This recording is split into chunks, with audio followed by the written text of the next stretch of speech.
Detroit media icon Ryan Ermanni, University of Michigan great Braylon Edwards, and of course, Maz are about to take over on Woodward Sports. Every day, 2 to 4 p.m., it's the best Detroit sports talk on Detroit's best sports network, Woodward Sports. Hey, let's go. Thursday show, November 14th, 2024. Ermanni and Edwards with Maz, Woodward Sports Network, woodwardsports.com. If you're watching on YouTube, hit that like button. Subscribe to Woodward Sports. Over 71,000 subscribers on the platform. Braylon Edwards, good afternoon to you, my friend. Good afternoon, Ryan Ermanni. Glad you're sitting in that seat. Good to be with you. The team is all here. I'm excited. It's rock and roll, man. I'm excited about Thursday. I'm excited about this game tonight, too. We'll see who the real number 2 team is in the NFC. Tom Mazaway, good afternoon to you, buddy. Hey, buddy. Hey, guys. Thursday is my favorite day of the week. Bowling. I just love it because it's Friday Eve. Yeah. I agree. And it's bowling. And it's football. And it's the start of the weekend. To me, Thursday is the start of the weekend. Thursday's And always, it's lousy out, but you know what? I don't even care that it's lousy out. I'm good. I'm in a good mood. Thursday's always been the best day. Like, Ryan, join me for a second. Tell me I'm wrong. College, Thursday nights were the one. Thursday nights for me in Michigan were the one because obviously on Friday we either had to stay in the hotel or we were traveling to whatever team we were going to play. But those Thursday nights, hung out, those were fun.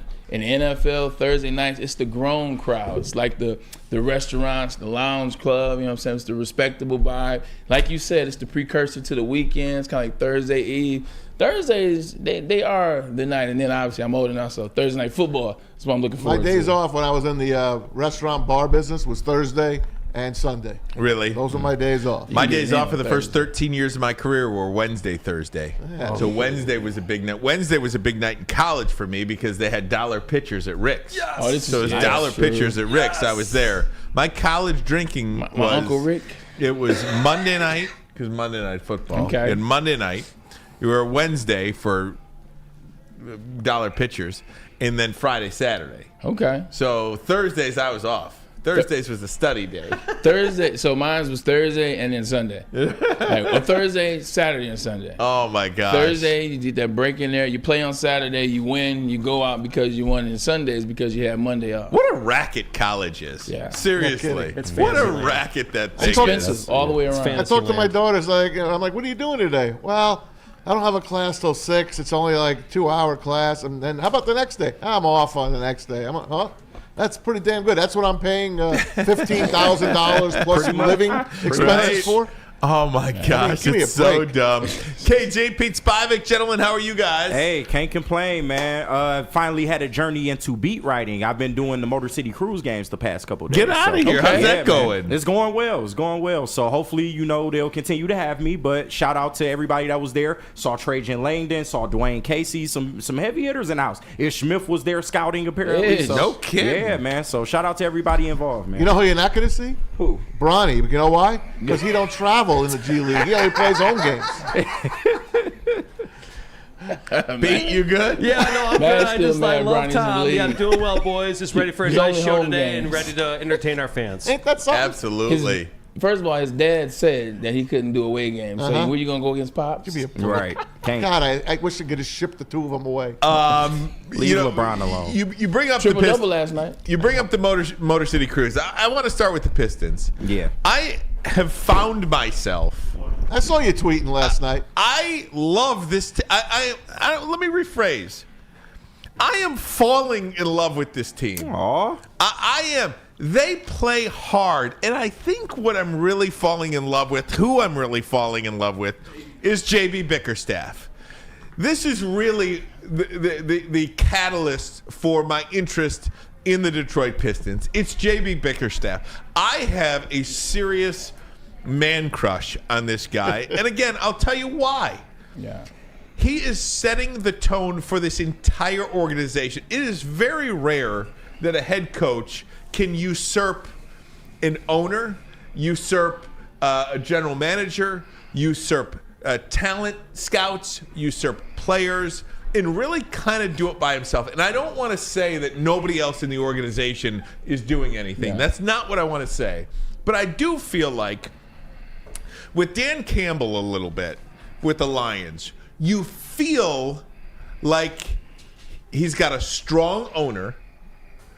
You know that he's got strong organizational structure in Brad Holmes, who has proven that he can acquire talent. And basically, Dan Campbell just has to be himself and not screw it up. You've got Chris Spielman there.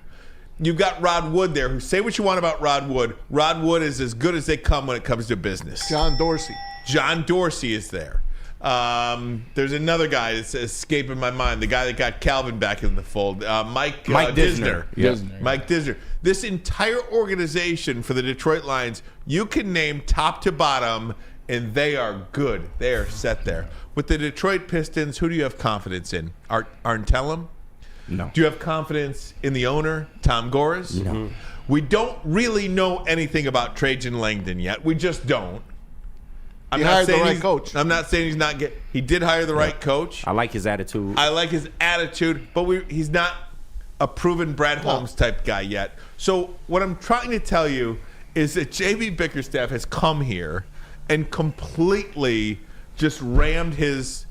Whoa. Pause. No, I mean I'm he's messing just. with you. Hey yo! There you go. He has just kind of set the tone for this organization, and I love him. Yeah. And look, last night was last night. The poor kid crapped down his leg worse than James Houston. Ron Holland Jr. at the He'd only missed one free throw up to that point. This poor kid's at the line to win the game, and it wasn't even close. He missed these 2 free throws. All he needed was one. After he missed the first one, I knew a game was going to overtime. But I'm falling in love with this team, is what I'm telling you. Yeah, no, we talked about it a little bit yesterday. You know, I still go back to that conversation. You know what I'm about to say. Jared Jack, I ran into him around the corner at Toast. We sat down and we talked about this team. He talked about JB Bickerstaff, talked about what his ideology was, what his mentality was. And he's a guy that wants to help these guys become better players. He wants them to become better men. So he's about breaking it down for them, teaching them the game. A lot of times you get these head coaches, Ryan, when you get to the league, they're like, yeah, you here now. Like, you got to do what we draft you to do. Well, it doesn't work like that. You got to take time to grow players, educate players into how the game works at this level. And I think that's what you're starting to see. Hey, look, this is NBA. Every once in a while, you're going to play those teams that have those guys. And Giannis Antetokounmpo, what you want to say about it, is one of those guys, 59-14. Nothing you can do about that. Last night was a good game, but they're learning how to compete. They're learning how to play in the last 4 minutes of a game in overtime. So it looks a lot better, and I think you got to give Trajan Langdon that credit. I've heard him do some interviews. He's very polished. He's very laid back, but what he cares about, he's a Duke guy.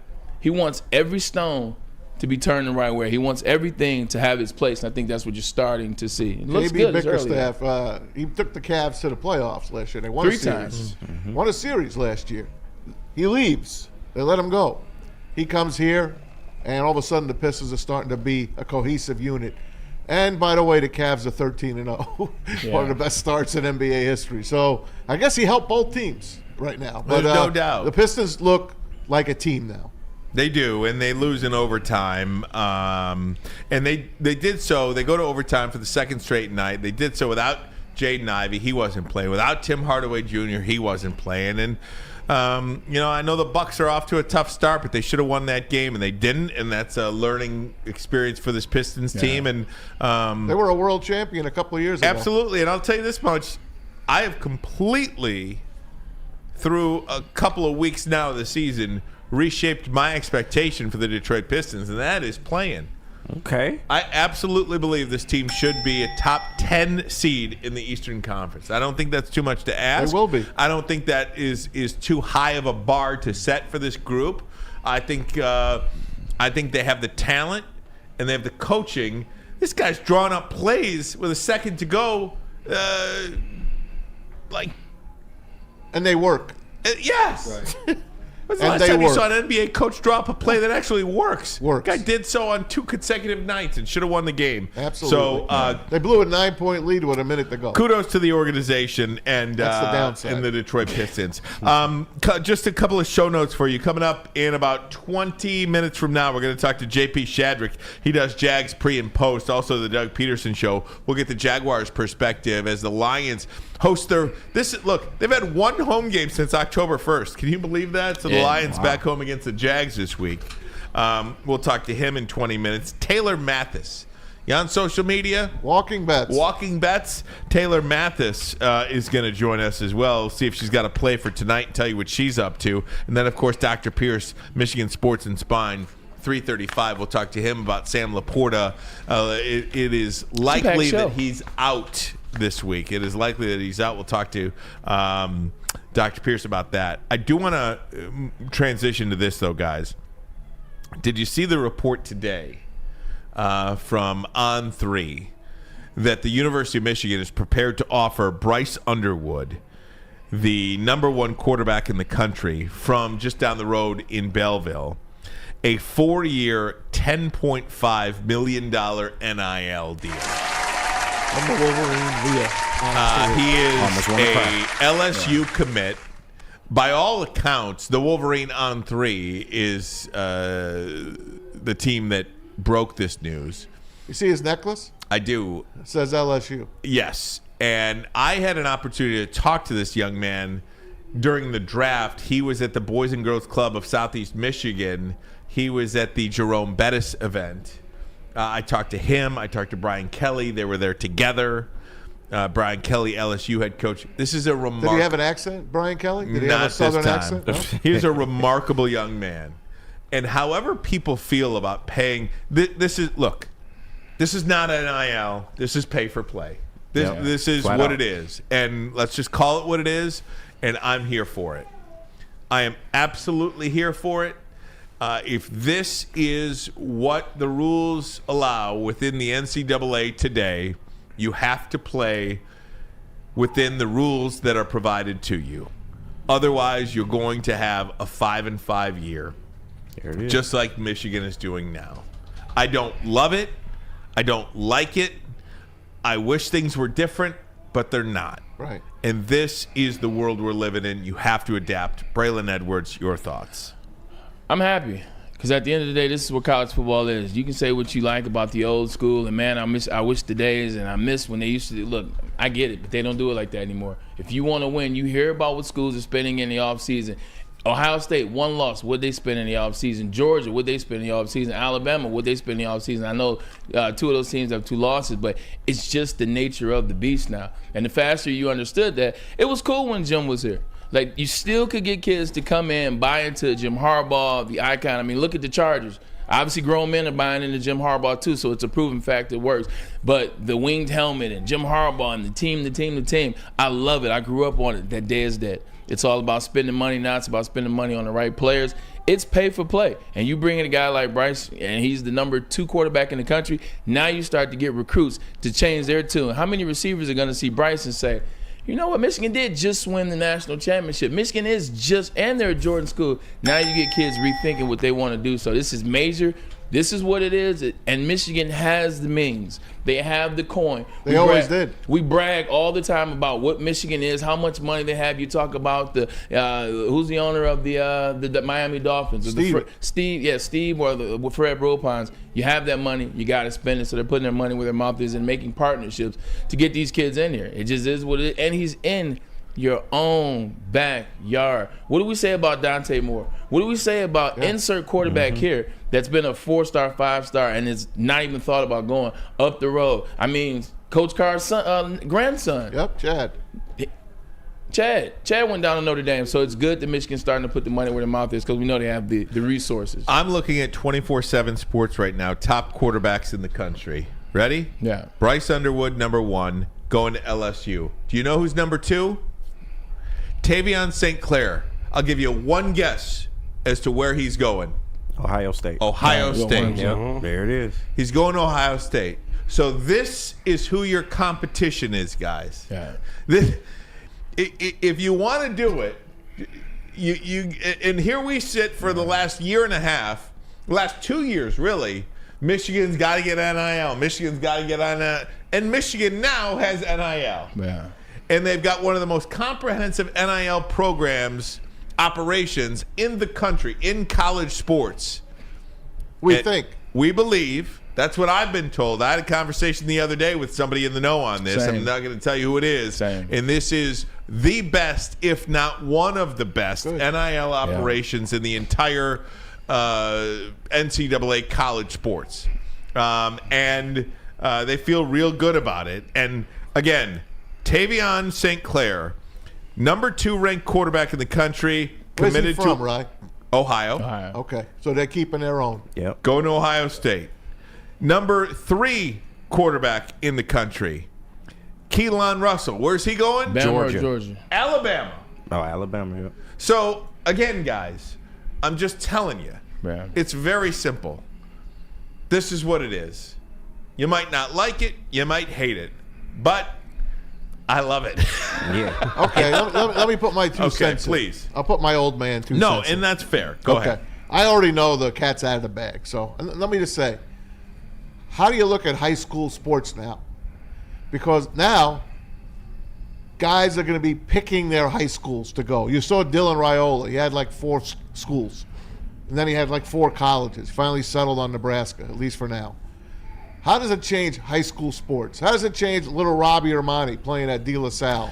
How does it play for the future kids that I know a lot of kids in my neighborhood that are playing at Lakeview High School in St. Clair Shores and Bishop Foley down the street here? How does it affect them now? Because now they're going to go in and think, I'm the cat's meow, man. I'm going to be bossing people around at my high school. I'm going to tell you what I want to do. That's the downside here to me, because now you're empowering young kids. I'm calling them young kids. Teenagers are now empowered to tell me, you and Braylon, who are coaching them, go to hell. And I don't like that, and now you can't fix that. Well, here's one of the ways it has in NIL and transfer portal has affected kids in high school who play sports.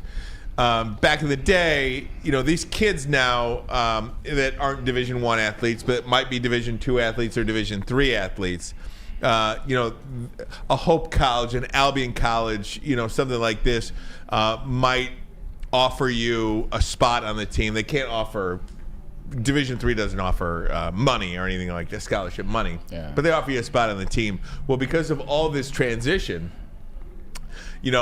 they can't really promise spots anymore because you've got a Division I guy that is not getting any playing time, so he's now going to go be the quarterback at Wayne State, and that Division II guy that he took the spot from, he's going to go play in Division III. So there's this domino effect. Trickle effect. There is a trickle effect to athletes. Now, people don't care about that just want to watch Michigan beat Ohio State and go to the national championship and do all that.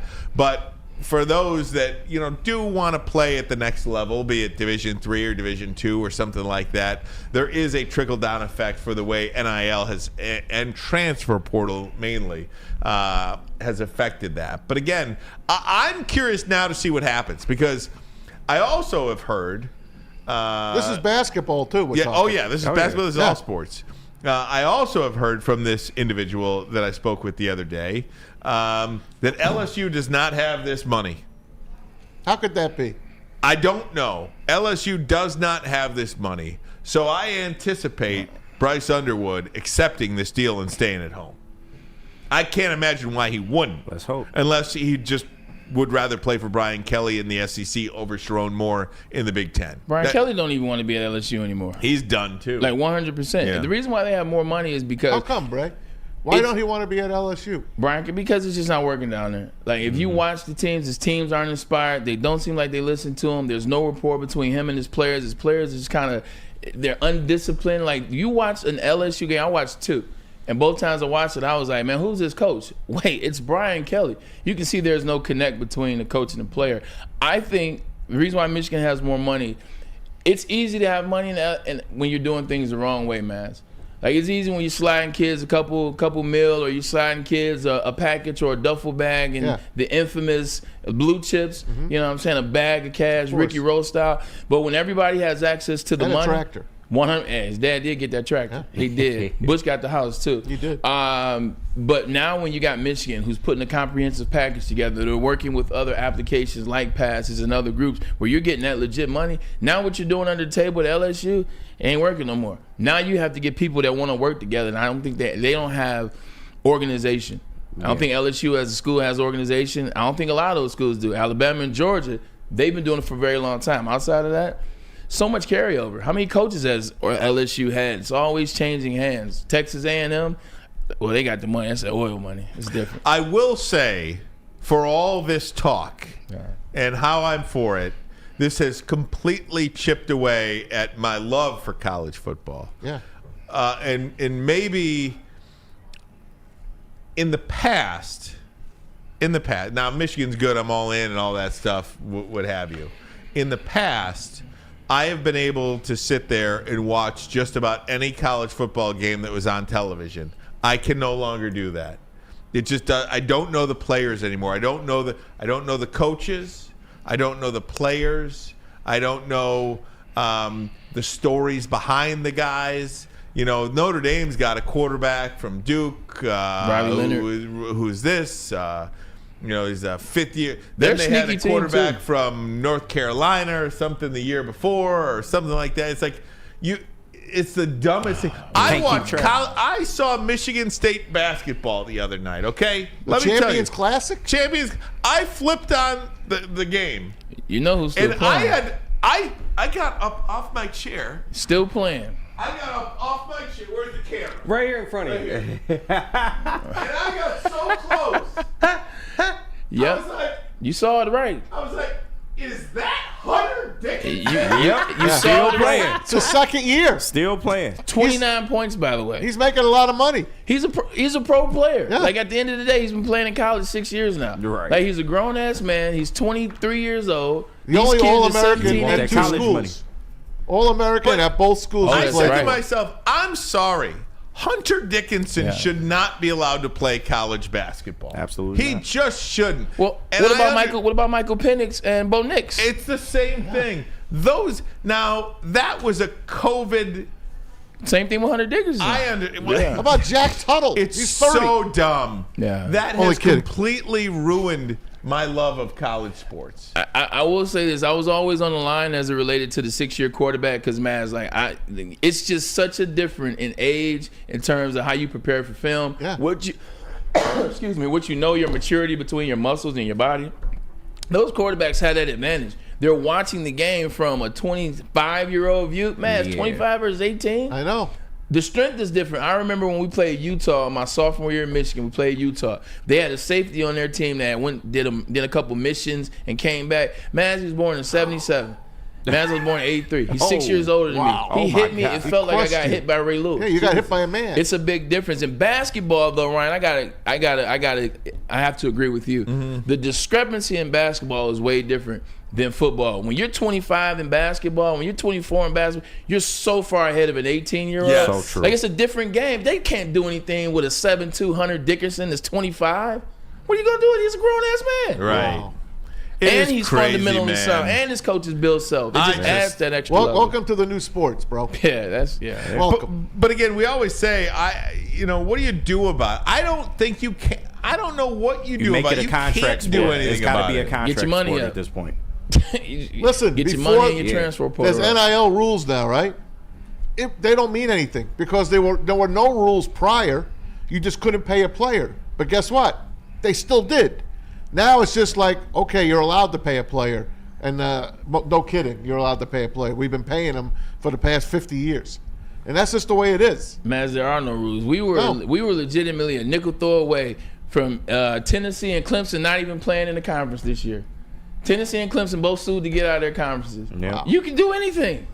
It's the Wild Look Wild at the West. Pac-12. It They is. have two teams. Right. Washington State and Oregon State. Yeah. Two Don't forget teams. the Next rest year of the they'll have Mountain like West coming Corvallis. up. next year they'll have like 15 teams. I'll tell you, and Maz, you have always been an NFL guy, so figure it out, this man. isn't like new to you No. or anything like that. But over the last 2.5 years, I have completely transitioned to being an NFL guy.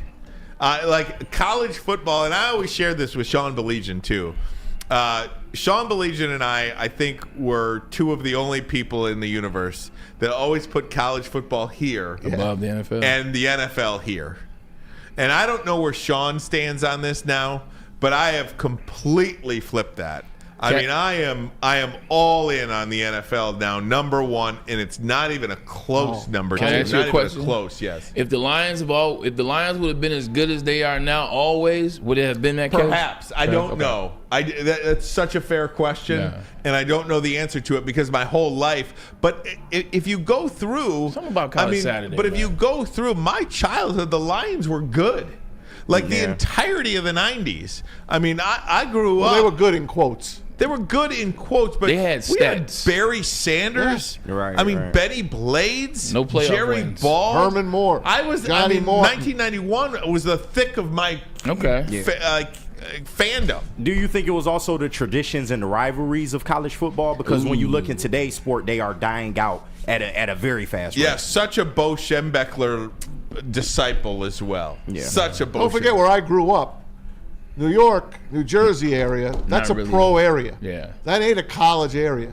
I mean, what am I rooting Rutgers? for? The Johnnies? I rooted for St. John's. Yeah. That's why I was a Michigan fan, because that's what I watched on Saturday afternoons, and Keith Jackson was there. That makes sense. That's why I was a Michigan fan. So way before you even heard of Walmart, I was a Keith Jackson Michigan fan, because that's what I grew up on. Right. I'm all in on the NFL, always was. Jackson. Oh, my Keith goodness. Jackson. There's a whole Oh, Nelly. Whoa, Nelly. All right, guys, we're going to change it up. We'll go to the NFL next because, look, this is a Lions town, and the Lions are trying to do something they have not done since the 50s, and that is win 8 games in a row. They'll try to do so against the 2-8 Jacksonville Jaguars, who will be without their starting quarterback. We'll talk to Jags pre- and post-host and host of the Doug Peterson Show, J.P. Shadrick.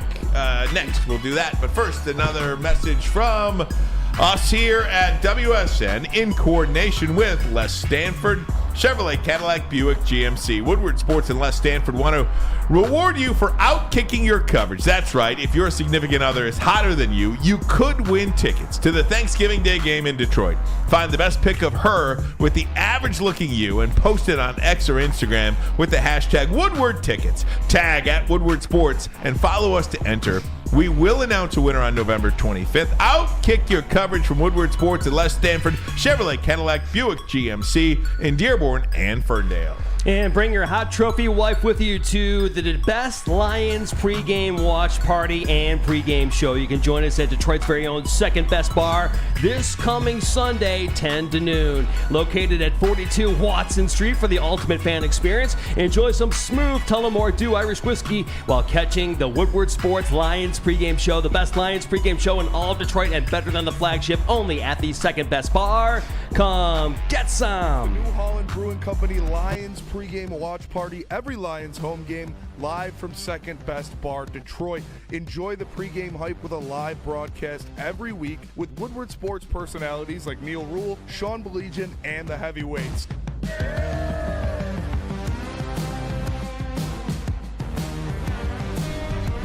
Brought to you in part by Sabbath Coffee and Les Stanford Automotive. Great drinks like Tullamore Dew Irish Whiskey, Tangerine Space Machine, Taller Long Drink, great environment, and even better food. It's the New Holland Brewing Company Lions pregame watch party live from Second Best Bar, Detroit. Brought to you in part by Sabbath Coffee Roasters and Les Stanford Automotive. Come get some. You're an ugly guy. That's okay, because you have a hot girl on your arm. Now Woodward Sports and Les Stanford want to reward you for outkicking your coverage. I am ugly as by traditional standards. That's right. If your significant other's hotter than you could win tickets to the Thanksgiving Day game in Detroit. So find the best pic of her with the average-looking you and post it on X or Instagram. U-G-L-I-N, you ain't got no alibi, you ugly. What? You ugly. Make sure you tag at Woodward Sports and follow us to enter. We'll announce the winner November 25th. Then you and your much better-looking lady will get tickets to watch Dan Campbell and the Kneecappers. We're going to bite a kneecap off. Inside of Ford Field on Thanksgiving. So find the best pic of her and the worst pic of you. And show us all how you outkicked your coverage. Your mama said you ugly, hey. From Woodward Sports and Les Stanford. A network for the city, by the city. Woodward Sports is Detroit Sports. How do people feel about getting a Planet Fitness membership for $15 a month? How do they like working out in a clean and spacious gym that's filled with equipment for every workout? And how about free fitness training in the judgment-free zone that leaves them feeling energized all day long? Join Planet Fitness today with the free PF app, online or in club, and start getting that big fitness energy for $15 a month. Is that an octopus in your pants, or are you just happy to see me? See what I did there? Go Red Wings! From Octopi Experts, Woodward Sports.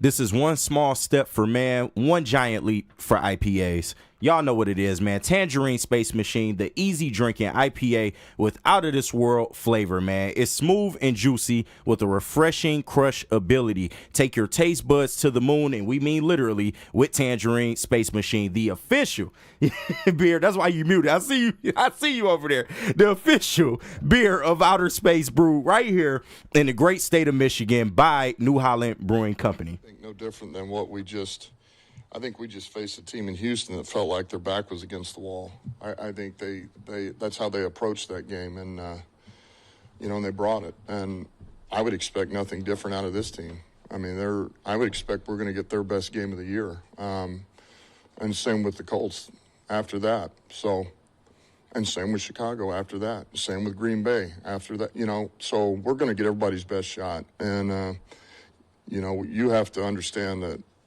we have to assume we will get the best version of what they are and what they're capable of. And so with that, we've got to be on our game, and it really is about yourself and it's about the details, to what we do. And, what we put in for this opponent, it's about the why. Why are we doing what we're doing, and the how? How are we going to do it? And that's really the starting point with this week or any team.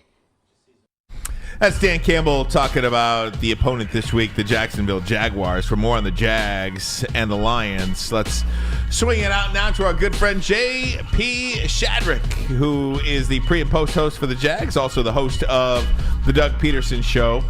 J.P., how you doing, my friend? Thanks so much for the time. Hey, J.P. Well, hey, good to see you guys again. It's been a little bit. 2-8 is not good for anyone's health, but I'm doing as well as can be expected, I guess. JP, let's start there. I think when we all do season predictions, we all had the Jags winning the division. How did this year go so wrong? It's a great question, and it kind of carried over from last year. This is a team a season ago that was, 8-3, and then they collapsed down the stretch. Trevor Lawrence had injuries. Other injuries happened on offense last year, and they lost the division and missed the playoffs. And it seems like that kind of mindset has just carried over. Trevor Lawrence has been healthy for the most part this year, just hasn't been able to make big plays in big moments. The defense has been awful. They hoped some changes there would have jump-started things. They got a new coordinator, a new scheme, a couple of new pieces in free agency, but nothing has worked out. They're ranked 32nd in the league right now. So the defense has bad days. The offense hasn't been able to make big plays in big moments when they matter late in games. So now this team has lost 6 games by 1 score or less, 5 points or less, actually, in all 6. And they've had the ball in their hands over half of those at the very end to be able to try to win, and they just haven't been able to follow through and make that big play. So now injuries are creeping in. Quarterback's dinged up, and it's a season on the brink right now in Week 11. When Doug Peterson ultimately took over for the disaster that was Urban Meyer, it felt like there was, the adults were back in the room, and this relationship with Trevor Lawrence was going to be one that Lawrence could really now flourish. That has seemed to not be the case either. You talk about the season being on the brink. Is Doug Peterson's job on the brink? I think a lot of people's jobs are on the brink, and maybe not this week especially. Just you think about the way Jaguars owner Shad Khan at the start of the season, in a very public way, in the video that goes out monthly or so called The Hunt. It's the behind-the-scenes video that all these teams are doing now, that the Jaguars' internal people have cameras all over the place now. It's kind of a hard knocks look at it. Well, in the opening statement to the team this year at training camp, Shad Khan told the team that the goal is to win right now. There was no stuttering. There was no stammering. There was no question. I was not misquoted in the media. This is the best team we've had since I've been here as the owner, and we need to win now. Well, that puts alarm bells in my head. Oh, boy, they better win now because the owner just came out and said it in front of the team. So that's why, I mean, the tension's just starting to build a little bit. You know, Shad Khan's not really one to make quick, fire wholesale changes in the midst of something, right? I mean, he's going to see the process out. Maybe they see some improvement somehow down the stretch. I would be surprised if anything happens mid-season. However, if they lose this game against the Lions, they are guaranteed a losing record, even if they win out. And that's not winning football. That wasn't the stated goal at the start of the year. JP, when you see Marcus Pollard next time, tell him his brother never says, what's going on, man? How you doing, JP? I'm doing well. Yeah, Marcus is a good piece of our organization for sure. Has connections up there at Michigan. I know that. Yeah, 100%. His son, my nephew, Michael Pollard, still there. Talking about this Jacksonville Jaguars team, not ideally the way you wanted the season to go, but I want to talk more on a positive note. 3 years ago, you drafted Trayvon Walker, and it took him a while to get going, and it was why they take this guy number one, and the defense wasn't right, or this coach wasn't right. Seems like at 7.5 sacks this season, and last week you saw how they played against that Vikings team, who we've seen, and they can put up points. Seems like he's starting to find himself. Why is he starting to have some success this season in year 3? A little more time on task, right? I mean, he's never going to be that bendy edge type. Everybody compares him to Aiden and does all that. Well, Aiden's just a different type of rusher in general. Trayvon is a big physical human being, and absolutely strength is his game. So he's fantastic in the run game and can find a spot or two in the pass rush game, right? And he's getting a little bit better, finding some moves as that's gone along. So I think he's settling in to now in his 3rd season, which is a good step in the right direction. Josh Hines-Allen is on the other side, of course. That certainly helps things. And Josh is having another productive campaign. It maybe not be as high of a statistical number for him.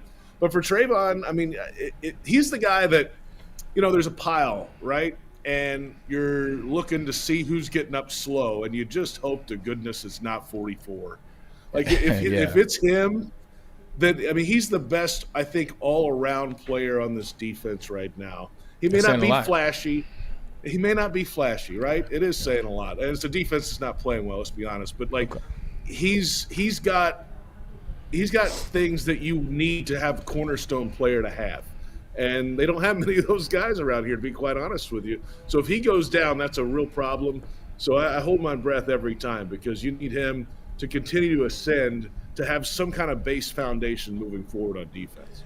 JP, 5 years ago, I was told that Trevor Lawrence is going to be this generational talent because what he did in high school, he was number one player. In college, he wins the national championship following Deshaun Watson, and he comes into the NFL. Doug Peterson takes over, and he comes back in the second half, and he won a playoff game against Justin Herbert. But it just hasn't seemed to turn into that story. I watched a couple of these games because of Marcus now, whether it's Travis Etienne or Calvin Ridley or Ingram or Gabe. Like, they've provided a lot of weapons, a lot of different type of players.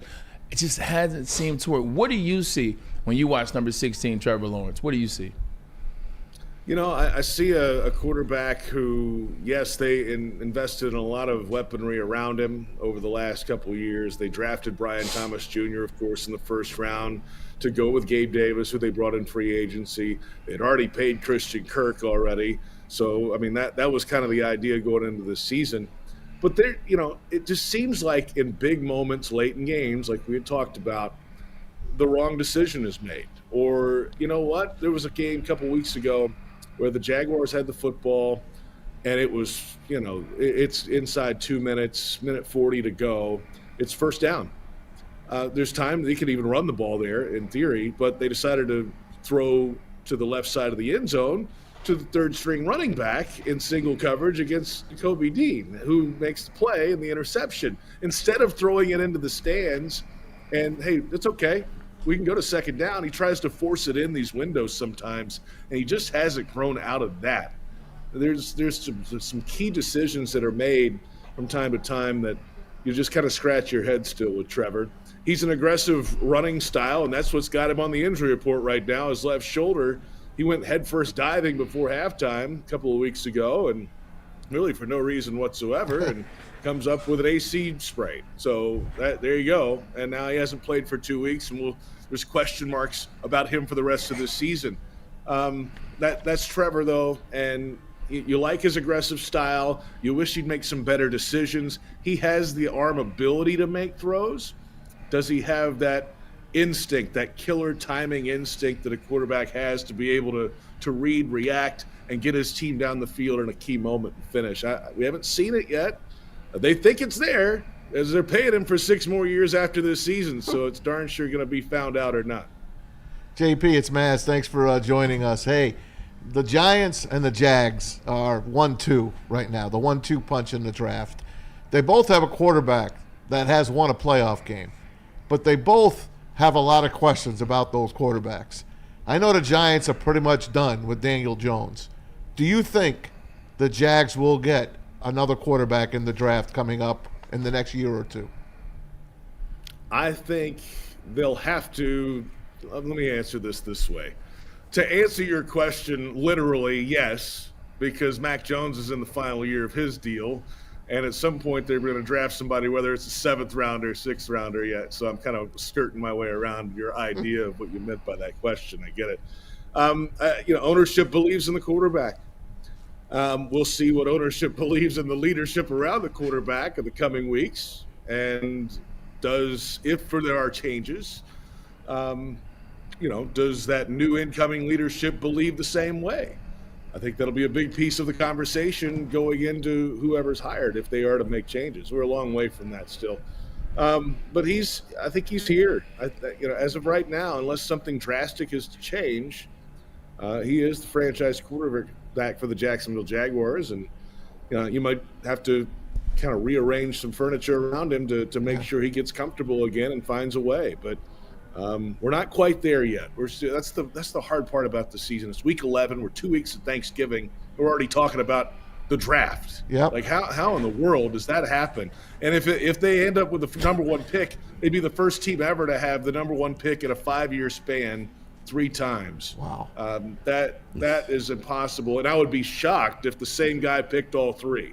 That would be an all-timer if that were to happen. Well, that used to be here in Detroit. So you got plenty of company. You're one of the 4 teams that have not made a Super Bowl. We lead the pack in that, but this is a new Lions regime. This Jacksonville team, JP, is treated like the redheaded stepchild of the NFL. They really don't have a home.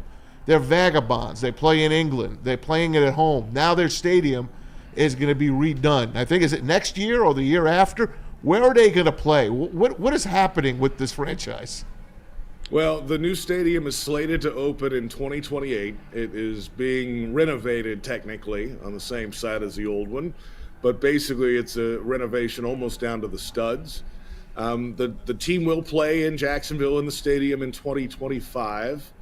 In 2026, there'll be a reduced capacity of 40,000, basically no upper decks. And then in 2027, they'll have to vacate for the season and play probably in Orlando. They haven't announced yet. They were looking at Orlando and Gainesville. Gainesville's an hour and 15 away. Orlando's 2 hours away. So I could see a combination of Orlando and probably London, because the Jaguars already play 1 home game a year in London. Whatever that equals and figures out. I mean, they haven't quite finished that part. They just finished the stadium deal itself. This was the next step, is trying to figure out the logistics of how to get to that 2028 opening. So that's where they are right now. I mean, the next 3 years, there's going to be a lot of construction around here, which is a great thing. That means the Jaguars are staying in Jacksonville, and that was the stated goal of Jags owner Shad Khan. He was never planning or intending on taking the team away. He's building a $600 million hotel across the street now on the river, and now the new stadium's going in. There's a new football building that I'm talking to you from right now. So those are all things that will solidify the Jaguars in Jacksonville for generations to come. But it might be a little bit of a rocky road the next few years, especially 26 and 27 logistically. But that's just how it goes. I say we just bet against them every damn week. That's what it sounds like to me. Hey, JP, this is KG in the sound booth. Glad to have you on the show. And I wanted to ask you about the outlook of your guys' backfield, because you're coming in against one of the best rush defenses in the NFL. We just held Joe Mixon to under 50 yards on 25 carries. And, at the time y'all drafted Travis Etienne, I thought that he would be the future of your backfield. And, he showed some flashes, but you fast forward, he's had a lot of injuries. Now you hear the emergence of Tank Bigsby in the backfield, and I know he's been doing a lot of work for you guys, and it's kind of uncertain who is really the lead back now. Can you just speak to the state of the Jaguars backfield? Yeah, the state of it is in the training room right now. That's the problem. All three running backs have been on the injury report the last 2 weeks. So they're trying to battle through some different things. Travis Etienne Jr. has been battling a hamstring issue. He hasn't really been 100%. He's been off to the side a little bit during games and unable to get back in, and maybe he's in for a drive, but not. Tank Bigsby's had some really fantastic moments this year, and he needed it because last year they didn't trust him at all. He fumbled the ball early in the season, and he didn't really gain that trust back a year ago. Well, Doug Peterson, I think part of it by necessity, had to trust him this year because Etienne was dinged up a little bit earlier in the year and couldn't play, so Tank's the guy. And he busts off some big runs against the Colts and does some big things, and he's playing well. And he has that, he's not. His name's Tank, right? He's not necessarily a run you over type guy. He's got some moves where if you're in an open field against him, he can make you miss and keep on running by you. And he's got the home run speed to go with that. So they like his future, I think. Dearness Johnson is the other running back here, and he's been on the injury report the last week or two also. So that's where they are in the running game. Etienne seems to be trending back to health again. Is it a true 1-2 even keel punch like the Lions have? No way. I mean, they're right. They have the same exact carries in Detroit. That's a different animal. I think in theory they would lean it more towards Etienne if they are all healthy, but they haven't been. And Tank's gotten the bulk of the carries, and for the most part, has been able to do some decent things with it. Last week or so, I mean, they were awful last week. Everybody was awful on offense last week. It was the fifth worst day in franchise history on offense last week. So don't take anything away from that game on offense last week against Minnesota. Hey, JP, last one for you. Just, we're so in it over here, the way we look at the Lions. When when somebody on the outside looking in looks at our team here in Detroit, what do you see? What do you see in the Detroit Lions? Well, I did 2 games up there last year for Westwood One. I did Thanksgiving against the Packers, which was a loss, and then I came back in December and did the Broncos game, which was obviously a win, and really as that team continued to surge down the stretch. I see a team that has an identity. I cover a team that doesn't have an identity. Who are the Jaguars? I have no idea what they do. I don't know how they draft. I don't know what they've drafted toward. You know exactly all the answers when you know the Detroit Lions. They are going to be a physical group from the inside out. The offensive and defensive lines is where it starts. And then you sprinkle in some fantastic skill players. Laporta, of course, if he's healthy, we'll see this week. But the outside guys are incredible. Amon-Ra is great. I mean, the speed of Jameson Williams is ridiculous. I've watched that for years in college football and beyond, and the running back game. And then the rebuild of Jared Goff's career, I think is, you guys probably hear it all the time, but I'd love to hear more about his mindset and how Mark Brunell, the quarterback's coach, and others around him there built him back up into a top-tier quarterback again. And it's paid off, obviously, with another contract. And then on defense, they take the ball away. They're nasty. They'll hit you. Even without Aiden Hutchinson, they have big guys up front that can play. And they're just fun to watch on defense because they're ball hawks on the back end. So I think they're right there as the best team in the NFL right now, them in Kansas City, because Kansas City hasn't quite shown that they're that elite level they were in the past. Yes, they're undefeated. But I think the Lions, pound per pound, are right there with them, and I think certainly are the best team in the NFC, to say the least. Hey, great background, by the way, JP. That building is pretty nice there, and if any team should have Mark Brunell as a coach, it should be the Jags. Well, I mean, we'll see. Who knows? But I think he's done a really good job up there, and with a quarterback who was a little down, obviously, clearly, and it's not just Brunell. Obviously, you got to give Jared Goff all the credit here for accepting a lot of this coaching and change and kind of rebuilding his career, and it's been it's shown, because this Lions team is tough to tame, and good luck to the Jags this week. It's a tough environment. There you go. All right, JP. Thanks so much for the time here in Detroit. We really appreciate you. Grab a Coney when you're here. Coney Island hot dog. How about that? Yeah, I might grab one of those IPAs you're reading about. The Tangerine Space Machine too. We got a lot of that too. Thanks. Awesome. Juicy. Thanks, buddy. We appreciate it, JP. See you, bud. The Jags are an interesting. Listen, Brunell took that team to the freaking AFC Championship. I know it. The Jags are such an interesting team because, Braylon, you were talking about, we all thought Trevor Lawrence was going to be that guy, and it just hasn't worked out the way. Look, I'm not saying he's a bad quarterback. I'm just saying coming out of college, he was the next Peyton Manning. This guy was the generational. This guy was as close to a can't miss as any quarterback ever evaluated in college football draft coming out. I think when you levy those type of expectations on a player, on anybody, be it a defensive player, be it an offensive player, whoever it is, those are pretty hard shoes to fill. Yeah, they are, and I feel like we've had this conversation. You've been out on Trevor Lawrence for a couple of years. I got to put it, you were ahead of the curve. For me, I always make excuses. Look, I saw what he did in college. I saw what he did in high school. And sometimes you just know. He could run, he could pass. He's a 6'6" frame guy. Like, I saw him do some things where I said, he should have a good NFL career. You get drafted by the Jacksonville Jaguars. You have Urban Meyer year one. You saw how that thing unfolded. So you make the excuse, well, you had Urban Meyer, and then they bring in Doug Peterson. Well, now you got Doug Peterson, and you saw what he did for Nick Foles and Carson Wentz, and insert quarterback here that he's helped. He's supposed to be a QB guru. 100%. And then you realize that the QB guru aspect of that is, well, that's Frank Reich. Yeah. And Frank Reich never came to Jacksonville. He actually was in the Colts in Carolina. So you just keep making these excuses. At some point, when somebody's supposed to be something, you got to see it. Like, you got to see it. And sometimes, Maz, and this is nothing against thank you. Like, you'll watch games and actually not even just not see it. You ask yourself, what the hell is Trevor doing? Mm-hmm. I think that's my issue with him not him, but issue with him supposing to be this thing. I don't see it, and I'm asking questions about, like, what is he doing? Mm-hmm. So, you can talk about his coaching all you want to. At some point, 5 years in, 6 years in, he's getting paid $200+ million. I just do not see what I was supposed to see out of Trevor Lawrence.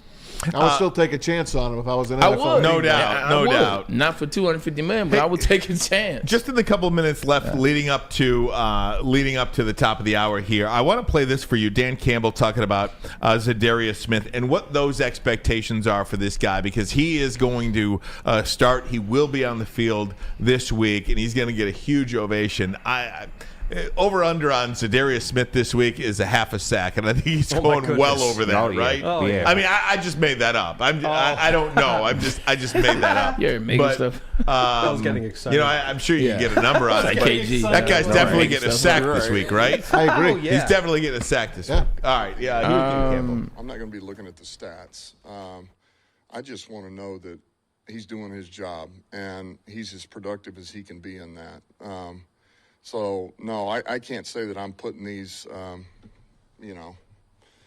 like, all right, this is what needs to show up in the stat sheet, this many sacks, this many pressures. Man, just go in there, and if you do your job and you're able to push the pocket and Pascal gets one or Aleem, and then we'll know you did your job. That in itself is going to count for a lot, and then Pascal will push them to you or vice versa. So I think that's really what I've said it all along. I'm looking for a complementary piece and somebody that's going to be able to help our defense, that's going to elevate us a little bit, and I think he'll do that for us. And it looks like just the joy on his face on the sidelines, just being with the players, coaching them up. He got his number 99 back. He's a free man. Good for Broderick Martin. You know what I mean? He did the right thing and gave him the 99. Not for sure. some money. Yeah, whatever the case may be. But love that. And the thing about Dan Campbell not being a stats guy, Aiden Hutchinson, and I saw this ML football or whatever, ML football. Aiden Hutchinson is still top 5 in hurries this year. He hadn't played in a month. Wow. What was his season going to look like? Yeah, it was going to be a magnificent season. All we can do is dream about it, because we know what happened to him, his tibia, excuse me. But just as Darius Smith, just thinking. Side note, Adam Schefter, who Henny, you say what you want to. Adam Schefter, he was talking about Dan Campbell. Adam Schefter or Adam Schefter? Two different people.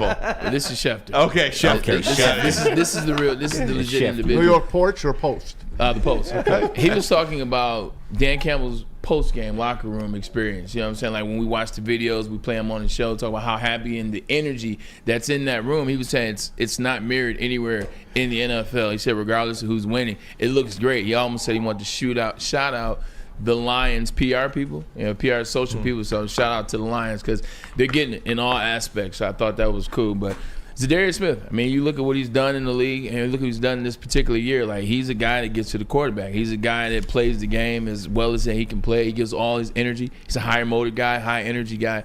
And I think you hit the nail on the head. When you saw what you saw in the Texans game where this is his first game, doesn't really have any relationships outside of the one with Pascal because they went to Kentucky, same school.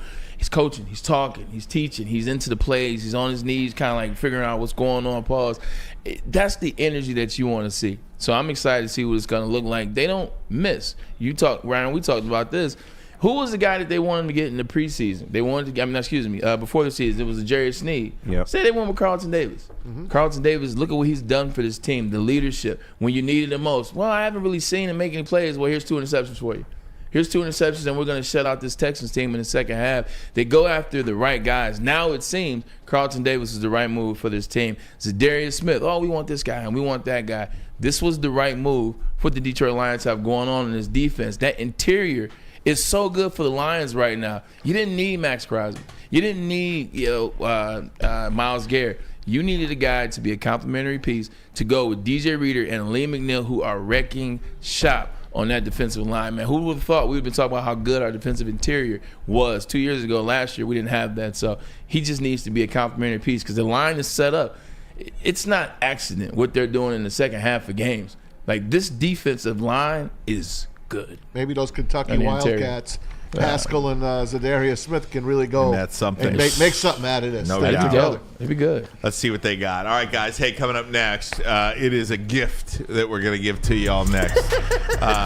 We are going to have Taylor Mathis with us. Taylor, of course, Walking Bets on social media. So much to get to, and she is trying to single-handedly save the Sports Illustrated swimsuit edition. Please do. As well. We'll get to that next. But first, a message from KDK Law dealing with divorce.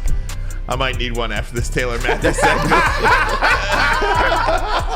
Y'all tuck it in, guys. Kevin and Catherine at KDK Law Get in line will first. have your back. 10+ years of experience, 24/7 availability. man. Scan the QR code above my head right now or call 248-971-0476. 248-971-0476. You might not need that number now, but lock it in your phone. You never know when you need to pull that out. Say Woodward Sports sent you. KDK will pay your filing fee. KDK Law, they got your back. And you can fuel your Lions fandom with a perfect cup and become a subscriber of Sabbath Coffee Roasters. Whether you're gearing up for a big game or savoring a quiet morning, Sabbath Coffee Roasters has you covered with fresh, locally roasted specialty coffee delivered right to your door. Head to www.sabbathcoffeeroasters.com. Choose your favorite roast. Use the code word Woodward, and you'll get 25% off your first subscription order. Awake and unwind, support local, and enjoy game day right with Sabbath Coffee Roasters. We'll be right back. Can't get enough Lions coverage? Make sure you catch all Woodward sports shows every game day. Wake up with Woodward and Maine, giving you the latest insight into the Lions locker room and press conferences. Then join the Lions pregame show, highlighting key matchups, injuries, and what to watch for during the game. Follow all the ups and downs of the live game action with our Woodward Watch Party live on YouTube and woodwardsports.com. After the game, check out the instant fan and host reactions with the Lions postgame show. Every game, it's wall-to-wall, kneecap-biting, high-fiving, chest-pumping Lions coverage. Hell yeah! Only at Detroit's #1 sports network, Woodward Sports. Woodward Sports, let's go. You're an ugly guy. That's okay, because you have a hot girl on your arm. Now Woodward Sports and Les Stanford want to reward you for outkicking your coverage. I am ugly as by traditional standards. That's right. If your significant other's hotter than you can win tickets to the Thanksgiving Day game in Detroit. So find the best pic of her with the average-looking you and post it on X or Instagram. U-D-M-L-I-N, you ain't got no alibi, you ugly. What? You ugly. Make sure you tag at Woodward Sports and follow us to enter. We'll announce the winner November 25th. Then you and your much better-looking lady will get tickets to watch Dan Campbell and the Kneecappers. We're going to buy the kneecap off. Inside a Ford Field on Thanksgiving. So find the best pic of her and the worst pic of you. And show us all how you outkicked your coverage. Your mama said you ugly, hey! From Woodward Sports and Les Stanford, a network for the city, by the city. Woodward Sports is Detroit sports. How do people feel about getting a Planet Fitness membership for $15 a month? How do they like working out in a clean and spacious gym that's filled with equipment for every workout? And how about free fitness training in the judgment-free zone that leaves them feeling energized all day long? Join Planet Fitness today with the free PF app, online or in club, and start getting that big fitness energy for $15 a month. The most talked about Detroit media by other Detroit media, and we love it. It's the Woodward Sports Network. Walk into any Lady Jane's Haircuts for Men today. Open 7 days a week. Sit back, relax, and enjoy precision haircut, scalp massage, hot leather neck shave, and hot towel treatment from one of our talented stylists. Step up your game this season and take advantage of our $20 haircut special. Scan the QR code and get your coupon today. Lady Jane's Haircuts for Men, the ultimate haircut experience. Open 7 days a week. Walk-ins always welcome. Lady Jane's Haircuts for Men, it's wicked awesome.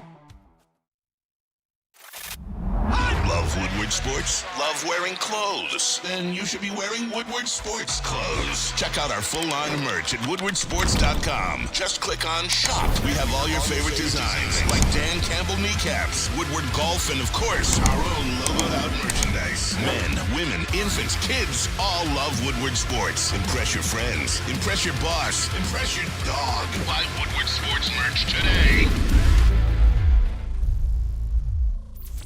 Is that an octopus in your pants, or are you just happy to see me?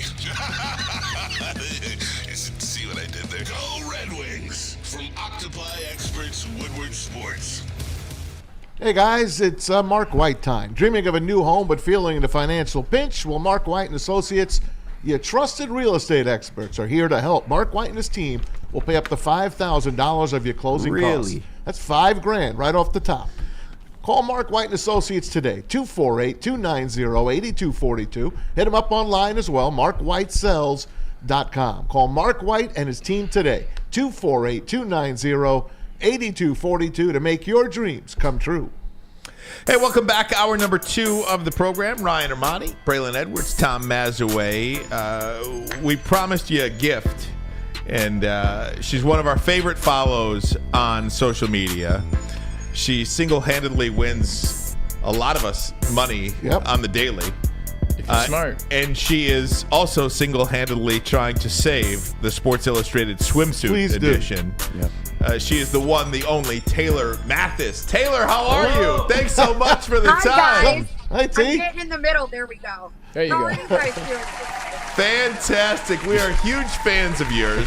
We have fun with your bets and all that stuff. Just love what you're doing. How are you? I'm doing great. Looking forward to Thursday Night Football right now. Took a little bit of a break yesterday. Went to the Sabrina Carpenter concert, which was super fun. So that was like what my day consisted of yesterday, was getting ready for that. But I'm doing great overall. Where do you find the inspiration for your bets? How do you pick them? Okay, well, a lot of people tend to think on the internet, that I'm just a girl who's getting my picks from somebody, or I don't do any of my own research. But in reality, I have a pretty strict schedule when it comes to making picks, especially when it's NFL, NBA, and MLB. Those are really my 3 areas that I focus on. I wake up every morning, I get my day going with the workout, with my breakfast, and then I sit for, I would say, about 2 to 3 hours and I try to research as much as I can, and I really focus on player props. So when it comes to player props, of course, I look at a lot of the statistics in the trends with those specific players within their respective sport, but I also read a lot of game scripts. So if I'm looking at a passing prop for a quarterback and looking at the over, then maybe I'm trying to look at what's going on with the opposing team's secondary, where they're at defensively with that secondary overall within the league, and what I see playing out based on some of the factors that are going to be happening within that game for the day. So it comes down to game scripts and a lot of stats, but I do come up with everything myself. The last 2 months, if you've been following my picks, they've been a little rough. So that's fully on me, too, that I've been losing picks. But November, I've started to pick up the pace right now, and things have been really good. I just came off of an NBA sweep the other night. I love that, Taylor. Love that. Now, talk to me about where you came up with the walking bets, because obviously it is a social media phenomenon. It's all the rage. Everybody loves it. Look, everybody loves it. It is what it is. We love it. How did that begin? How did you think to do that? I mean, it's genius. And, this is so funny to me because I've been in the sports industry for my entire career. I went to school for sports journalism. I started in local television as a sports anchor and reporter in Nebraska and moved my way up to Dallas. I was a sideline reporter for the Suns. So I've done all of the traditional sports stuff, eventually moved into betting. But the walking bets thing has changed the trajectory of, I guess, my career, which I never truly expected. I really one day did an Instagram video of me talking about the romanticism of baseball, because baseball is my favorite sport, and I feel like it is so underrated. So I was talking about my love for baseball, why people should be paying more attention to baseball this past 2024 season, and the video blew up, and people were like, you should start walking and giving your bets. I will say there was another girl walking and giving bets as well. I don't want to say that I wasn't the first to walk and talk. But you're the only one that matters, though. That's a fact. It took off.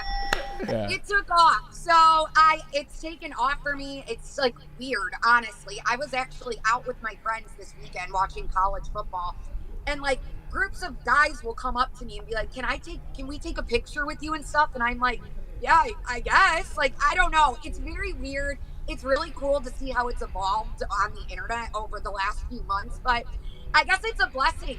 Really, it has been a blessing for me in my career, everything that's gone on so far. Taylor, thanks for joining the show. 2 questions for me. First, what's your favorite Sabrina Carpenter song? The only one that I know is Espresso.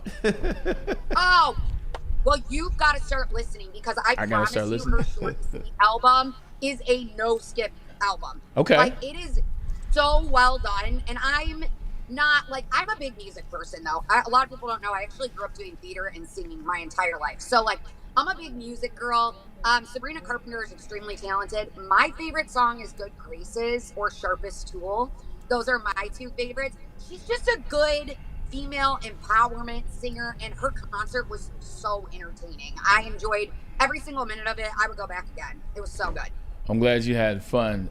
Second question for me is, you talked about how you had a bit of a rough start in October, started to pick it up in November. When you get into those rough spaces, what's the parlay? What's the bet? What's your go-to? I got to go to, when I'm feeling rough and I can't win, I'm like, all right, I know to go to yards for receiver, rushing yards for running back, and just bet big. Yeah, you're just like me. So I would say for me, one of my go-to props, especially when it comes to the NFL, is longest reception props. I'm really good at those. Oh. And for me, it's a go-to play. And it's an underrated market that a lot of people don't look at as much. So longest reception props are big for me. And also another market I feel like I tap into a lot that a lot of people don't is kicker points. So I look at a lot of kicker points. I think if you know the teams well that are playing and you can predict the game script, kicker points are a really easy area to be able to call majority of the time. Hey, Taylor, it's Tom Mazaway. Thanks a million for joining us. Our good buddy Pete in the TD booth wanted to put your name on the bottom of the screen in the Iowa Hawkeye colors, which we have it in. You're an Iowa girl. We're Michigan guys. Braylon Edwards, still the leading receiver in Michigan history. Tell me about your college football love. Oh, gosh. So I will say when it comes to capping sports, I never cap college football. And part of the reason is because I like to have my Saturdays to hang out with my friends and watch college football. Like that. Always kind of been like that, and maybe that stems back to my love of going to a Big Ten school, and I'm sure you guys know what it's like. Yep. Tailgating and being at a Big Ten university is like no other experience. I truly believe that. And going to Iowa was like the best 4 years of my entire life. And I remember working for the television station at Iowa, our student station, and I loved going to cover the games because it was such a cool experience to be on the field and get to cover, Big Ten football right there face to face. But I would miss like the camaraderie of experiencing the game and tailgating and being with my friends every Saturday, regardless, even if I was covering the game. So I love enjoying college football. And now living in Arizona, a lot of people, if you don't live here, don't know, it's a huge Midwest transplant area. So every Big Ten team out here actually has their own dedicated bar and alumni group. So I have an Iowa alumni group that I go to on most Saturdays, and I watch Iowa play on Saturdays at that bar. And it's super fun. And they're all right in the same area. So you've got like that Big Ten competitive feel right in Arizona. That's awesome, man. That is such a great place. Love Arizona. But I'm a baseball junkie like you. I'm born and raised in Jersey, so I'm a Yankee and a Met.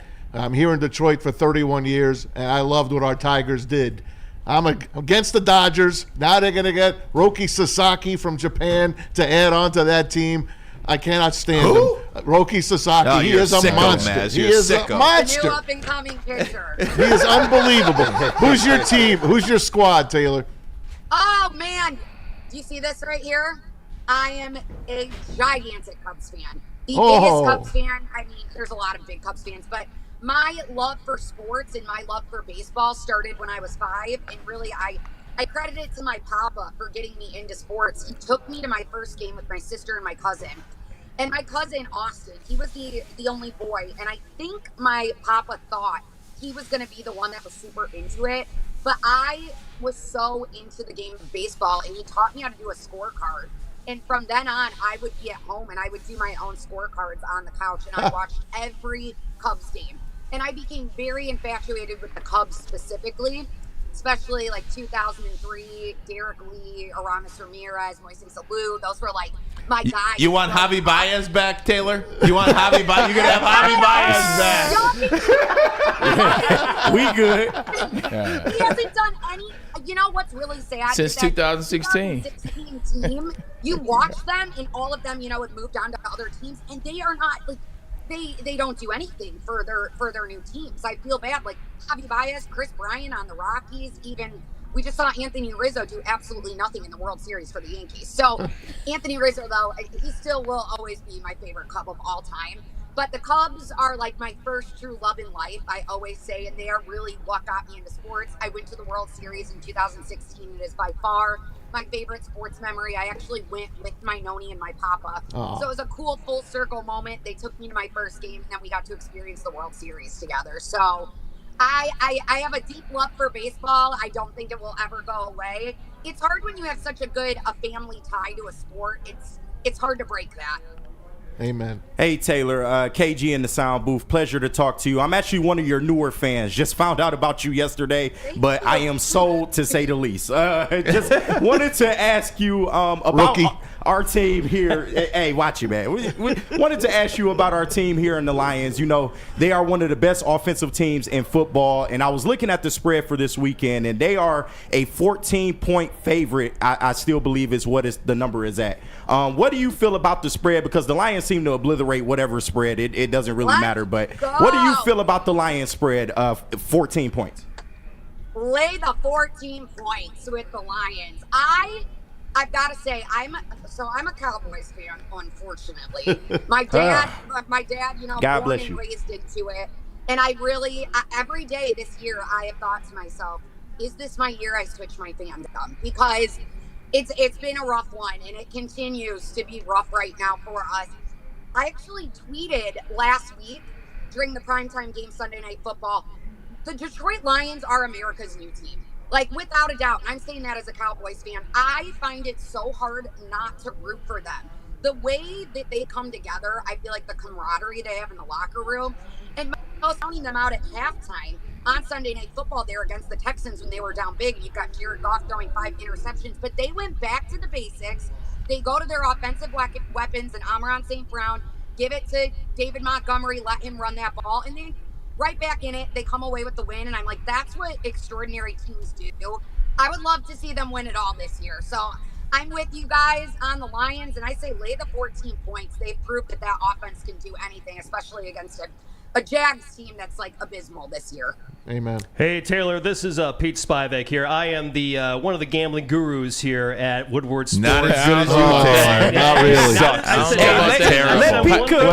really. Taylor's much better than me, but Taylor, I have put together a Thursday Night Football parlay, and I would like to see. I would like to see what you think about this. This is courtesy of our sportsbook partner is Caesar Sportsbook, and here is the parlay right there in the middle of the screen. There, it's a 4-leg parlay at plus 1,300. I got Zach Ertz over 34.5 yards tonight. I have A.J. Brown over 81.5 yards on the ground. I got T-Mac getting in the end zone, and I got Jalen Hurts with a little tush push getting in the end zone as well. Again, 4 legs plus 1,300. $20 wins you $260. What do you think of that one, Taylor? Thanks for your time, by the way, for joining us too. Don't hate it. Don't hate it at all. I'm on Zach Ertz over his receptions, so I like the play there over on the receiving yards. Jalen Hurts, I mean, you can get into the end zone almost any game when they're running the tush push. It really, I'm not going to lie, though, as a Cowboys fan, like, I can't stand the Eagles.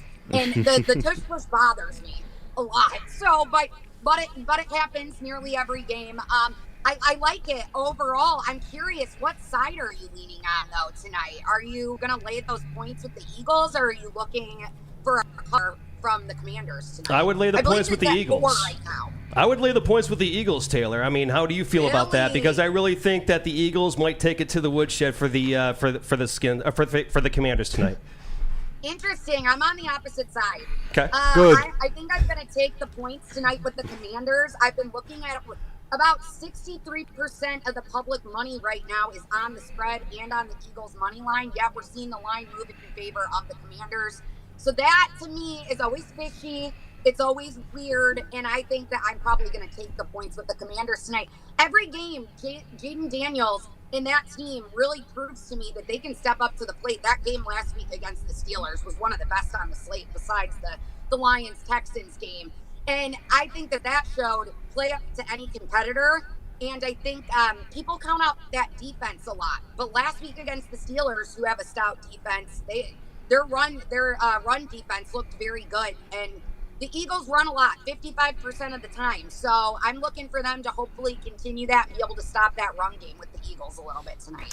Hey, Taylor, last one for you, and we thank you so much for your time here that you're spending with us. Talk to me about this swimsuit, Sports Illustrated swimsuit thing, because I'll tell you, I mean, I don't know what happened to that thing. I don't know where they went, but we are counting on you to single-handedly bring it back. Yeah, well, a couple years ago, I know Sports Illustrated started doing a swim search, and they would basically, you can submit your tape to be a rookie, to be on the swim, in the issue. And I'm not sure if you guys know who Camille Kostick is, but she is, I'm sure you do. She's Gronk's girlfriend. She was actually the first rookie to ever win that swim search. And I am like such a Camille Kostick fan. I was way before she ever was on Sports Illustrated Swim. And after that second, actually the next 2 years, I applied. I did not make it, but I have applied in years past, and since then, you know, they've gone a little bit away of doing the swim search, and it's became a little bit more about 80-year-olds athletes on, or having, you know, different public figures in the issues and things like that. And Martha Stewart, a girl that I always say, I guess I kind of look up to in a way, who combines being like a sexy, powerful, empowering female with a sports backing, is Paige Spiranek, and she was in the Sports Illustrated issue a little while ago, a few years ago. And I would love to be able to like carry the torch and be the next one to have that sports background and do that. We're going to help you get that way. We are going to get you in that magazine. We appreciate you so much. We appreciate you so much, Taylor. You are fun. You are smart, beautiful, all of the above. Good for you. You're awesome, and keep doing what you're doing. Hopefully we'll get a chance to talk to you again down the road. We'll see you next week, Taylor. Tom's gonna watch you on all the time now. You can tell him no if you want. Don't tell me no. Thanks, Taylor. We appreciate it. Thanks, T. On social media at TMathSports on X. I'm just looking at the X right now. What a great guess. At TMathSports, and that's an Iowa girl, guys. That's one of the pictures. Damn. Listen. That's it's so fun and it's so great to see. Let's call it what it is. Sexy women who are brilliant and kind of use their knowledge powerfully. Absolutely. It's great. We're big fans of hers. She's awesome.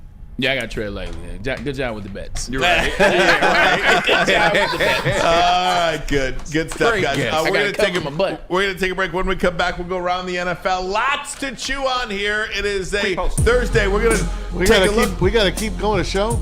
Yeah, we're going to take a look. Yeah, man. You can take a walk, man. Yeah, if no, you need to. Maz ain't taking a walk nowhere for about another 20 minutes. We are going to go. We're going to look in on this Thursday game coming up next. But first, a message from us here at Woodward Sports. Want to let you know about the pregame show Sunday at Woodward Sports. Woodward in Maine. Starts with Terry Foster and Matt Broder, 8 a.m. to 9. Brought to you by Tangerine Space Machine, Taller, your local long drink, Sabbath Coffee, Tullamore Dew Irish Whiskey. Then stick around for Sean Baldinger and Neil Rule, the New Holland Brewing Company Lions pregame show, 10 a.m. to noon, live this week, second best bar in Detroit. Brought to you by Tangerine Space Machine, Taller, your local long drink, Sabbath Coffee, Tullamore Dew Irish Whiskey, and Les Stanford Chevrolet Cadillac Buick GMC. It's no secret that Woodward Sports is the number one sports network in the state of Michigan. And guess what? They have the number one post-game show as well, featuring Stick and Answer. We want to get you guys tapped in. As soon as the game is over, you can turn to Woodward Sports. You can get involved, get in the chat, have your comments. We want you to be a part of the team and a part of the win. We do this live at the Hayes Social. Hayes Social is where it's at. You saw the big kick by Jake Bates, but did you see Spin Mo Racks? Did you see my man KG, Stick and Answer? And they were all there. Brought to you by Sabbath Coffee Roasters and Siroki's. Tell them more do, tell them where it's happening. And that's at Hayes Social, the post-game show with Woodward Sports featuring Stick and Answer. The New Holland Brewing Company Lions pregame watch party. Every Lions home game live from Second Best Bar, Detroit. Enjoy the pregame hype with a live broadcast every week with Woodward Sports personalities like Neil Rule, Sean Baldinger, and the Heavyweights.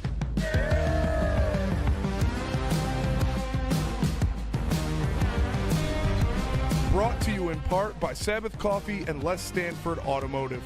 Great drinks like Tullamore Dew Irish Whiskey, Tangerine Space Machine, Taller Long Drink, great environment, and even better food. It's the New Holland Brewing Company Lions pregame watch party live from Second Best Bar, Detroit.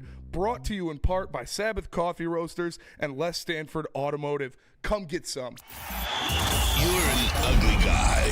That's okay, because you have a hot girl on your arm. Now Woodward Sports and Les Stanford want to reward you for outkicking your coverage. I am ugly as by traditional standards. That's right. If your significant other's hotter than you can win tickets to the Thanksgiving Day game in Detroit. So find the best pic of her with the average-looking you and post it on X or Instagram. U-E-G-M-L-I-N, you ain't got no alibi, you ugly. What? You ugly. Make sure you tag at Woodward Sports and follow us to enter. We'll announce the winner November 25th. Then you and your much better-looking lady will get tickets to watch Dan Campbell and the Kneecappers. We're going to buy the kneecap off. Inside a Ford Field on Thanksgiving. So find the best pic of her and the worst pic of you. And show us all how you outkicked your coverage. Your mama said you ugly, hey! From Woodward Sports and Les Stanford.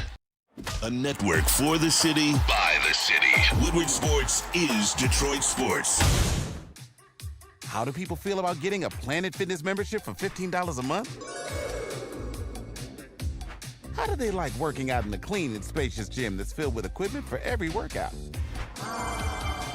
And how about free fitness training in the judgment-free zone that leaves them feeling energized all day long? Join Planet Fitness today with the free PF app, online or in club, and start getting that big fitness energy for $15 a month. The most talked about Detroit media by other Detroit media. And we love it. It's the Woodward Sports Network. Walk into any Lady Jane's Haircuts for Men today. Open 7 days a week. Sit back, relax, and enjoy precision haircut, scalp massage, hot leather neck shave, and hot towel treatment from one of our talented stylists. Step up your game this season and take advantage of our $20 haircut special. Scan the QR code and get your coupon today. Lady Jane's Haircuts for Men, the ultimate haircut experience. Open 7 days a week. Walk-ins always welcome. Lady Jane's Haircuts for Men. It's wicked awesome. Love Woodward Sports? Love wearing clothes? Then you should be wearing Woodward Sports clothes. Check out our full line of merch at woodwardsports.com. Just click on Shop. We have all your favorite designs, like Dan Campbell kneecaps, Woodward Golf, and of course, our own logoed out merchandise. Men, women, infants, kids all love Woodward Sports. Impress your friends. Impress your boss. Impress your dog. Buy Woodward Sports merch today. Is that an octopus in your pants, or are you just happy to see me? See what I did there? Go Red Wings! From Octopi Experts, Woodward Sports. Soroki Signature Wings now. Limited time only. My apologies about that. This is where the real fans' favorite. It is Soroki's. Now, we're known for crispy chicken and pizza. Don't forget about those honey biscuits. But now we want to highlight the signature wings. Lemon pepper is the best flavors, but don't forget the buffalo, the teriyaki, and the barbecue as well. You can pull up on Soroki's, man. Everything is good there. Don't forget about the fresh salads and the fresh sides. It's a reason you're seeing it pop up all over Metropolitan Detroit, because they one of them ones. Hey, walk into any Lady Jane's today for a $20 haircut. Sit back, relax, enjoy a $20 haircut special. Scalp massage, hot lather neck shave, and hot towel treatment from one of our talented stylists. Take advantage of our $20 haircut special. Just scan the QR code, top left-hand corner of the screen right now. Lady Jane's Haircuts for Men, open 7 days a week. Walk-ins always welcome. Lady Jane's Haircuts for Men. It's wicked awesome. Wicked awesome. Welcome back, guys. Dr. Pierce coming up momentarily. We'll talk about that injury to Sam Laporta and the rest of the Detroit Lions. But I want to get to some NFL stories, including the game tonight, Tom Masway. We got a good one. We do. It's the Washington Commanders at the Philadelphia Eagles. If they get any kind of weather like we're having, I don't know what kind of game it might be, a little sloppy game. Not sure of the weather in Philly. Got to check it. But back in the day, not too long ago, the Thursday night game was a terrible game. And all of a sudden, the schedule has really shined for the Thursday night prime game. So that's another good one here tonight. I'm looking forward to a good old NFC East battle tonight. I always like the under on Thursday nights, but this one could be over, like Bray said. Yeah. It's just so funny. Like, I like the under, but it could be over. Right. Hey, now you heard Pete. I agree with you, Maz. That's it's so funny. Right. You love the over on Monday. I love wasn't even close, dude. I'm telling you, I thought I was so sure about that. It's a great reminder why you can't really go put crazy. Everything in one. Right. Don't put all your eggs in one basket. Nope. Yeah, I was going to say the weather looks fine in Philly. I'm looking at a high of 52 today. No rain in the forecast, so it should be a dry game. Tough place to play, man. But Thursday Night Football got it right. Obviously, we know who owns Prime. Jeff Bezos complained about last year. Last year, the games on Thursday were just horrible. They were god-awful. If you're going to be the money man and you pay all those sports, we saw Roger Goodell and Jeff Bezos sitting down a year ago, that infamous picture that was taken looking like Palpatine and the Darth Lord. But right. That's why you see him. And, man, it's nothing that you don't like. You don't like the interconference games. No, I don't. It doesn't seem like Prime does that. No. They're always conference games. Give it to me. And a lot of divisional games as well. That's what I love. Yeah. I love NFC games. That's my favorite thing. AFC does not do it for me. Does it? You know, that's real. I'm curious to watch this one tonight because I have been completely dismissive of the Philadelphia Eagles as a true competitor to the Lions or anybody else in the NFC. I just did not buy into them. I don't buy into their head coach. I did not buy into Jalen Hurts working with the head coach. I feel like Jalen Hurts is a good quarterback. Obviously, and I feel like he was a really good quarterback with Shane Steichen. But it's a completely different situation they've got over there now. But this year, Braylon, they have really done some nice things. Now, 4 of their 7 wins are nail biters. Yeah. Nail biters. they beat the Giants, destroyed the Giants. They destroyed the Cowboys, but who hasn't destroyed the Giants and the Cowboys? So I guess what I'm saying is I really don't know who this team is.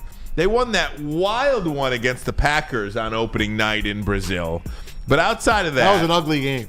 Outside of that, their wins this year have been against the Saints, the Browns, the Giants, the Bengals, the Jags, and the Cowboys. Not exactly a murderer's row. I did not add up those records. They're terrible. But all teams with losing records, I believe, just off the top of my head right now. Every single team they beat, minus the Packers on the opening night when Jordan Love threw a terrible interception. Yep. Who are the Philadelphia Eagles? I guess this is one of those weeks we may find out. Seems like you said all that to say you don't trust what Philly's record is. Well, what I'm saying is they have not sold me yet on being 7-2. They had a lot of injuries midway through as well. So. We're going to learn who they are tonight, I think. We're going to get a good sense of who they are tonight. Yeah, and that's what I was actually going to say. You look at this Eagles team. This is the Eagles team that going into the season. I said this is who the Lions will be playing. You can go back and look at the math, the pictures over I remember, there. I had the Eagles, but then I didn't like my pick. We were on the opposite sides of this. And I did not like my pick. Going into the season, watching the Eagles, you just don't like them. They just never seem to get into any fluid motion. It seems like whenever they win, it's at the end on some fluke play or some random stuff or some tush push or some interception. Seems like the defense is starting to figure out who they are. CD Deuce, we know that name here. He had some big moments in the game last week for the Philadelphia Eagles. Saquon Barkley is cooking second in the NFL behind Derrick Henry. Devontae Smith back tonight. Like you said, we'll see. Because if they beat the Commanders and if they beat them handily, then I think they're safe to say they are a legit number 2 team behind the Detroit Lions. But if the Commanders win, now we can say that vice versa. Now we can say that the Commanders are a legit team and they are the number 2 team in the conference. We'll learn a lot about who the Lions may have to play in January in this game. Moving on, other quarterbacks in the league. Anthony Richardson's getting another shot, and it's supposedly for the remaining part of the year. But that's what they said about Joe Flacco. So the Colts are going back to Anthony Richardson for the remaining part of the year, or at least this week. And they should. What other choice did they have? This reminds me of just Zach Wilson. kind of a head coach who really doesn't know what he's doing. You go back and forth like this, you really don't kind of have control of the room. You don't think it's the owner? It's the owner, I promise you. Jim Irsay. Irsay. In situations like that, then Maz, these are reasons why I believe that Ben Johnson is not an automatic choice to go be a head coach because of situations like the one that Shane Steichen finds himself in Indianapolis. It's just, when you have meddling owners like this, if that is the case, that is just going back and forth, you got no chance as a head coach. Right. You got no chance. Neither do the Colts. So does Ben Johnson stay coordinator forever? I don't know. Probably not. He'll get a coach. I'm just laughing because Ryan was the one that sold me on. There are only 32 of these. Yeah. There are only 32 of these. Yeah, but now when you don't want to be one and done though. Yeah, now you're starting to look at your they're paying coordinators $4 million a year. You know what I mean? But who's going to be one and done? No disrespect. Like these white boys get hired and fired and back hired the next day. Not all That's of them. That's not true. Not all. The young individuals with an option get 100%. I can give you all the Giant coaches that never been seen again. All the Lion coaches back in the day that never been seen again. I'm not talking about back in the day, Matt. We're talking about in the last 5-6 years. Talking about individuals that get fired and then get another job. Hell, Frank Reich got fired from the Colts and was the Carolina Panthers a day later. Oh, well, Frank Reich. I mean, Cliff Kingsbury got a He's job done now. immediately. He's not going to be a coach Kingsbury's anymore. not a head coach. What I'm saying is he got a coordinator job real quick. After. Well, yeah, I mean, coordinator, not a head coach, though. He'll probably be a head coach. At the end of the day, Ben Johnson's young. You'll get a second chance and a third chance. You'll get different opportunities. So. Did you hear about J.J. McCarthy? Another surgery on his knee. No, I did not hear about that. Yeah, he had a second surgery on his knee. He had some swelling in it. Was that expected? Here's Kevin O'Connell to tell you. Injury in training camp. He's really knocked it out of the park every step of the way, and as his kind of rehab has picked up, we noticed a little swelling in there, and just with the time that we do have, he's been He's been doing everything we asked of him and improving, getting stronger, all those things. But we just wanted to make sure that there was no cause for concern, and all reports were very positive. He's on the original timeline in good shape, and I've just enjoyed as his rehab's progressed. He can be in meetings and spend a little bit more time with us, and it's been some real growth for him. Continues to ask great questions every day, and we'll just continue to, that's the hardest part, when you get the ability to do a little bit more and start pushing through those final stages over these next few weeks. Feel really good about where he's at. There you have it. Clearly, J.J. McCarthy's team, too. I think earlier in the year when who's their quarterback, Sam Darnold, was playing pretty good, I think there was some thought like, is this a guy that maybe J.J.'s got to find a new team? Maybe that's a Kirk Cousins type situation where he gets traded somewhere else. But no, this is clearly his team. So they came out during the season. They told Sam Darnold, it no matter what you do this year. Right. J.J. McCarthy is a starter. Look, he'll be fine with his knee. A lot of times when you do these surgeries or these cleanups, MCL or PCL or meniscus, what happens is you have loose bodies. And sometimes what happens is those loose bodies, when you're in your rehab phase, the loose bodies, they start to create some swelling in there. So you just go in there and you clean those loose bodies out, start the process, not all over again, but you want to clean the knee completely out. So that's probably all it was. Some loose bodies that got out of there. All right, guys, we're going to take a break. When we come back, Dr. Pierce, what's going on with the shoulder injury, the AC joint, I believe it is, for Sam Laporta, Lions tight end? We'll talk to Dr. Pierce about that next. But first, a message from Caesar. You see, we had Taylor Mathis on the show from Walking Bets, and if you were paying attention, she gave you some bets, but you can't use them unless you sign on to Caesar Sportsbook, where you can bet up to $1,000 on your first bet, and if your bet loses, you'll get that money back in bonus bets. Promo code is Woodward1000. All caps on that, Woodward1000. Scan that QR code. P had a nice bet there for you, but you got to be on Caesar Sportsbook to get that thing cracking, man. We want to put some money in your pocket, so sign up now. And take those winnings to shop.woodwardsports.com and load up on some of the great Detroit sports merch. Lions are in session until mid-February. We know that. Then after them, the Tigers will be in session, so you need some Tigers gear. Pistons and Red Wings, they're going to be in session for a while this year, so get some more of their latest merch. Again, shop.woodwardsports.com and load up on the great Detroit sports merch, which is guaranteed to turn heads. We'll be right back.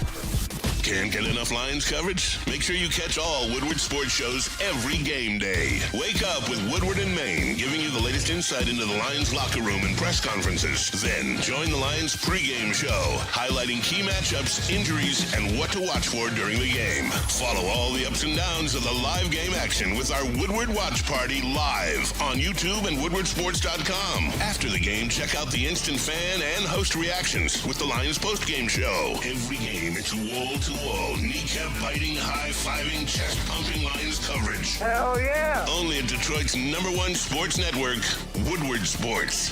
Woodward Sports, let's go. You're an ugly guy.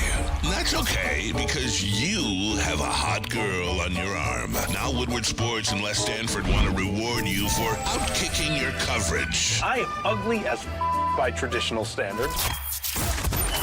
That's right. If your significant other's hotter than you could win tickets to the Thanksgiving Day game in Detroit. So find the best pic of her with the average-looking you and post it on X or Instagram. U-D-L-I-N, you ain't got no alibi, you ugly.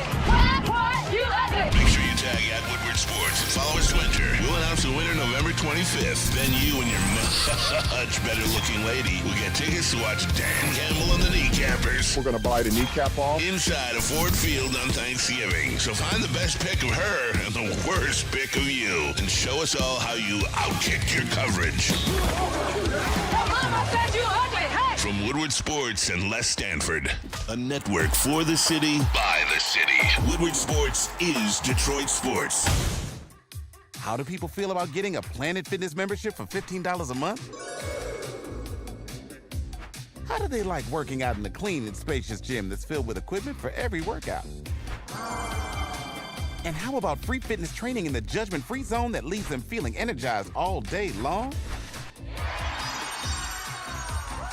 Join Planet Fitness today with the free PF app, online or in club, and start getting that big fitness energy for $15 a month. The most talked about Detroit media by other Detroit media, and we love it. It's the Woodward Sports Network. Walk into any Lady Jane's Haircuts for Men today. Open 7 days a week. Sit back, relax, and enjoy precision haircut, scalp massage, hot leather neck shave, and hot towel treatment from one of our talented stylists. Step up your game this season and take advantage of our $20 haircut special. Scan the QR code and get your coupon today. Lady Jane's Haircuts for Men, the ultimate haircut experience. Open 7 days a week. Walk-ins always welcome. Lady Jane's Haircuts for Men. It's wicked awesome. Love Woodward Sports? Love wearing clothes? Then you should be wearing Woodward Sports clothes. Check out our full line of merch at woodwardsports.com. Just click on Shop. We have all your favorite designs, like Dan Campbell kneecaps, Woodward Golf, and of course, our own logoed out merchandise. Men, women, infants, kids, all love Woodward Sports. Impress your friends. Impress your boss. Impress your dog. Buy Woodward Sports merch today. A ton of fun, a ton of sports, and a ton of man meat. Welcome to the Woodward Heavyweights, live daily 5 to 7 p.m. on Woodward Sports. 1800 Tequila. This ain't smooth and juicy. The official Tequila Woodward Sports Lions watch parties and post-game show. Join 1800 Tequila and Woodward Sports every single Lions game live at Hayes Social in Shelby Township and celebrate the wins with smooth 1800 Tequila. Proud sponsor of your and our Detroit Lions. 1800 Tequila, the best taste in tequila, and please drink responsibly. Planet Fitness, where your fitness is essential. With over 50 metropolitan Detroit locations, it's the gym for you. Home of the squeaky clean gym. Check. Trainers with the membership. Check. And then there's no judgment. You can work out how you want to at your own pace. Whatever you want to do, Platinum Fitness is here for you. And I think the big thing that we want to harp on is it's fitness that fits into your budget. So do yourself a favor. Sign up now at Planet Fitness because your fitness is essential. Hey, welcome back. Time of the week now. We talked to our good friend, Dr. Jeff Pierce, Michigan Sports in Spine, our WSN injury insider. Not Wolverine. Not Wolverine. How are you, Dr. Pierce? What's happening? A ton. How's it going with you guys? Fantastic. Yeah. We are 2 weeks from today, Thanksgiving. Jeez. Can you believe it? Big game. Big game. Big game. Big game against the Bears on Thanksgiving. The Bears are just going the wrong direction. They are. That Washington game broke them. The Lions Washington Hail Mary broke them. Yeah, Lions went by 50. Put it in. Especially after what happened last Thanksgiving. The Packers came in here and just destroyed them. Yeah. What's going on in your world, man? I mean, you're all over the place always. I always like to start with a quick update on, remember Where's Waldo? Where in the world is Carmen Sandiego? That's my Where show in the back in the world day. is Dr. Jeff Pierce? All right, cadets. That's a great show. We're here right now, but no, earlier in the week we're expanding a little bit to Orlando, Tampa, so we were down in Florida for a little bit. Be back there in a couple weeks, actually Thanksgiving week, so a lot going on there. Here we're excited. A lot of new things at Sports and Spine. We got Dr. Dobert working with us. We're going to probably bring him on here in a couple weeks. He's one of the original pain physicians in metropolitan Detroit. Big name that we're excited that he came and joined us a couple months ago. And he says he's almost ready to come on the air and explain what he really does. But not as easy as it looks, huh? No, it's not. Yeah, they're like, oh, we can do it. So, yeah, then the big charity event we did last week was big success. So we love that. And, going through the Lions stuff right now. Yeah, I don't want to say rank, but how was your event last week that I had a chance to attend last Thursday? How was that event compared to last year? Did you get the same turnout? Was it a bigger event? Are you moving to get bigger, or was it just about the same? Because it looked like it was a great event. Yeah, no, we're growing each year. That's our new event. We've been doing a golf outing for 28 years. This was our second Top Golf event. Getting a lot of positive feedback, not to advertise for Top Golf, but it's just the venue. It's a lot closer. The people are closer. I love that everybody got to talk with the athletes, the impaired athletes. It was crowded that night.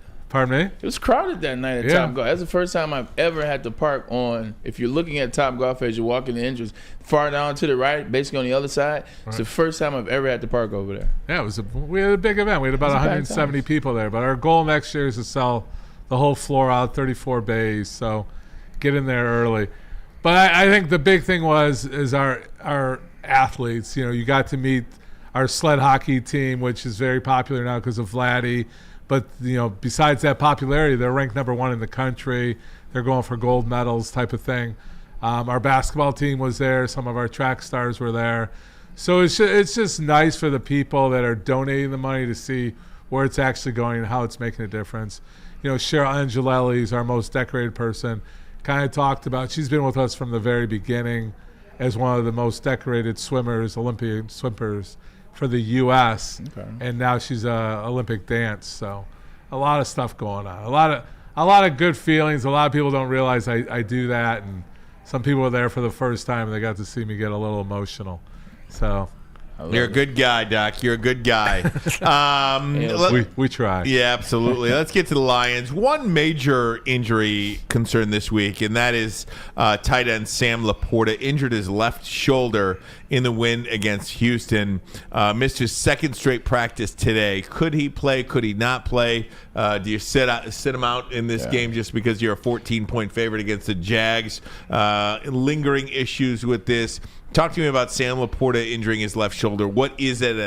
I'm seeing an AC joint sprain or something like that? Yeah, I think we have some anatomy here. If we can pull that up, we can kind of walk through it. But here it shows you. I did it on the show the other day, but it's basically, if you're looking, it's right there. It's not really the shoulder. It's where the collarbone comes into the shoulder. Mm-hmm. So it's the acromioclavicular, all that's fancy words.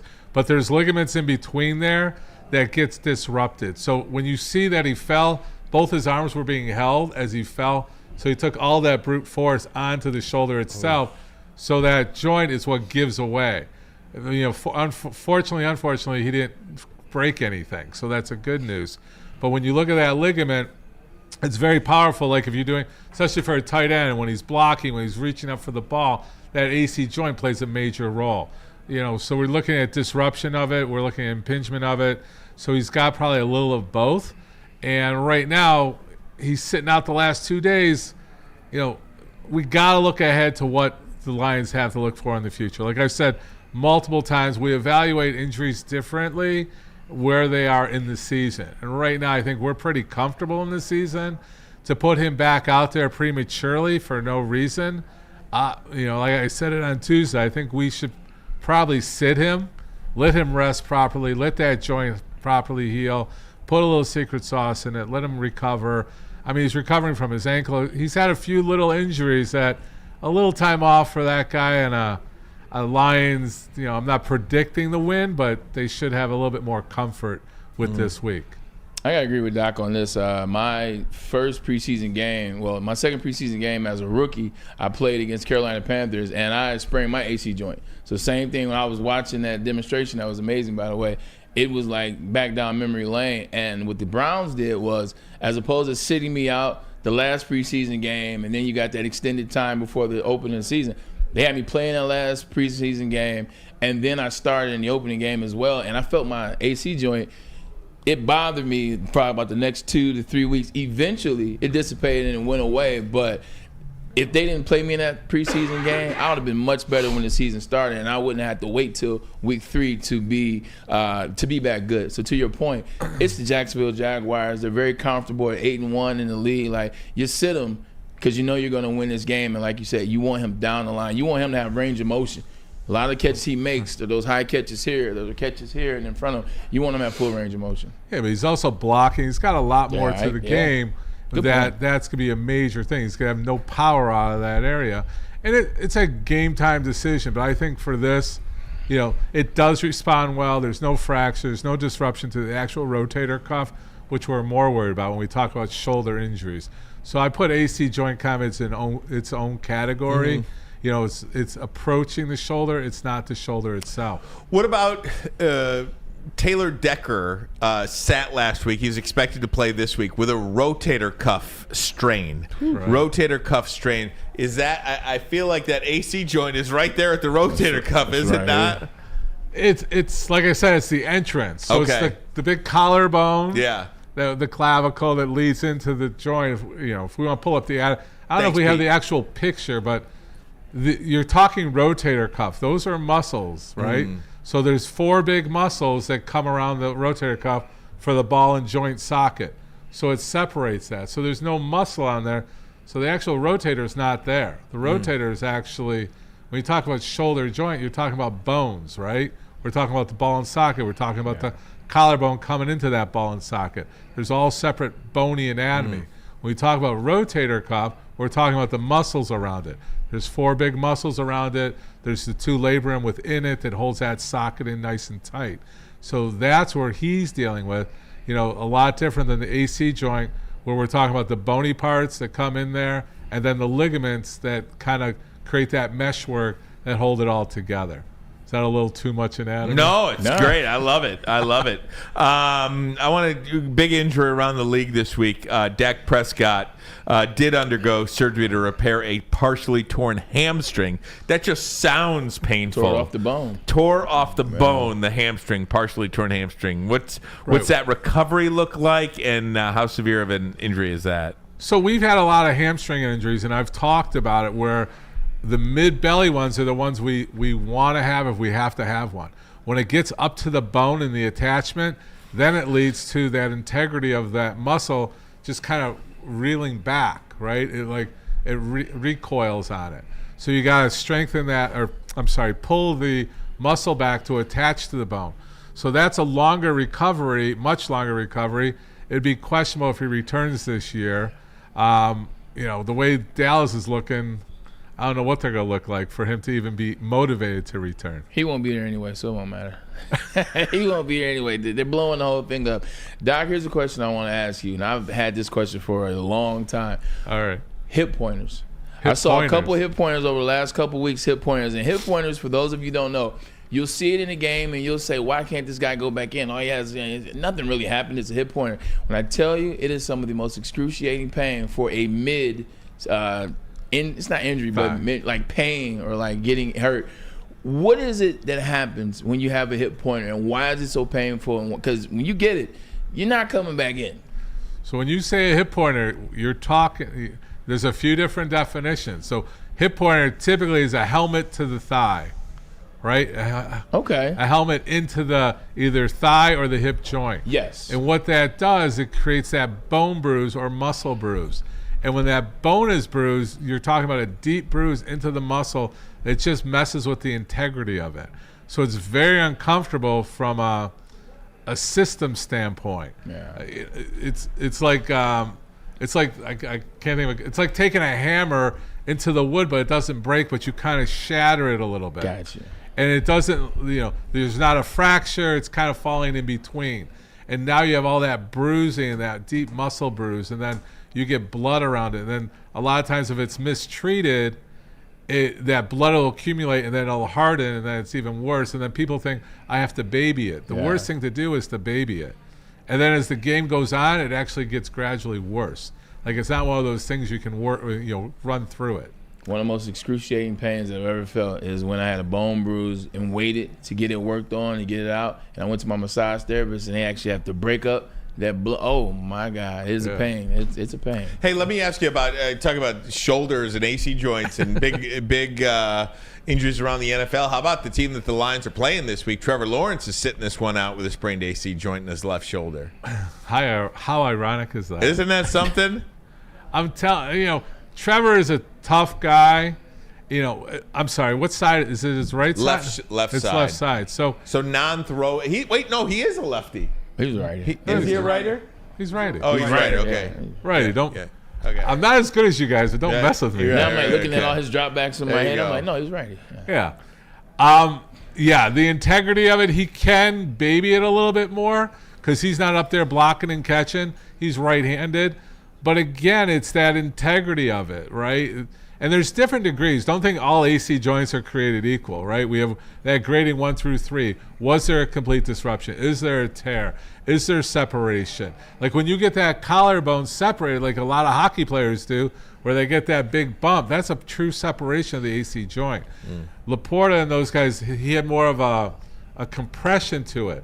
I didn't see Lawrence's area if it was more of a separation or a compression, because that makes a difference what's happening to the ligaments. Because if it's like hockey is big on check or something, you're getting, a lot of hockey players, their glory is they have a pure separated AC joint where it's like this, where I don't know if I can do this legally on TV, but you want to keep it where the integrity is not missing, right? So you look at the alignment. The alignment's a big thing on what you're doing for critical AC joint issues. You going to Chappelle tomorrow or anybody interesting? Oh, there was a big concert last night at LCA. Chappelle is tomorrow.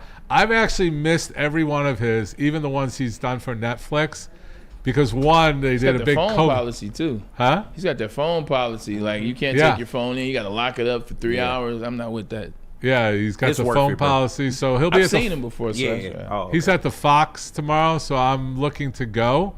But there's another young rapper star at the LCA that the kids want to go to. No kidding. 42 Doug. Oh, Don Toliver's. Don Toliver. Why do your kids know that? And Don Toliver's dope. No, yeah, he's an R&B hip hop. Yeah, can I say it's dope and lit and all that stuff? Yes, you can say that. 100%. Yeah. John Oliver. Don Toliver. Don Toliver. So he's sold out at LCA. So there's a lot going on down there besides just Pistons winning an overtime game. There you go. So we got to throw them in the mix. No doubt. Okay. Well, good stuff, Doc. You think? Good stuff. Always good. Absolutely. Always good, baby. Always look forward to chatting with you, my friend, and we'll see you next week.